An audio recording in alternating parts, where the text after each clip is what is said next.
साथी हो pass pass भन्नु एकचोटिमा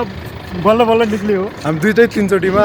टिक्नमा हाल्नु के हुन्न है म टिक्नमा हाल्छु बल्ल बल्ल पास ए मलाई त त्यहाँ ओह्रालोबाट झर्ने बित्तिकै सोधे पछाडि पास भएँ म भनेर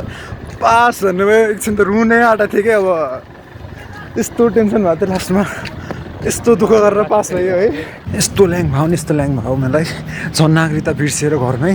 फेरि लिएर गएको ढिलो भएर लास्टको स्लटमा दिएँ मैले ल्याङ थियो सकियो यति दुःख यति डर है आमै के भन्नु कुरा झन् हर टाइममा त मर्नै आँटेर धन्न मैले त राम हुन्छ नि ओम सूर्याय नमः नन स्टप भने ट्रायलभरि जुस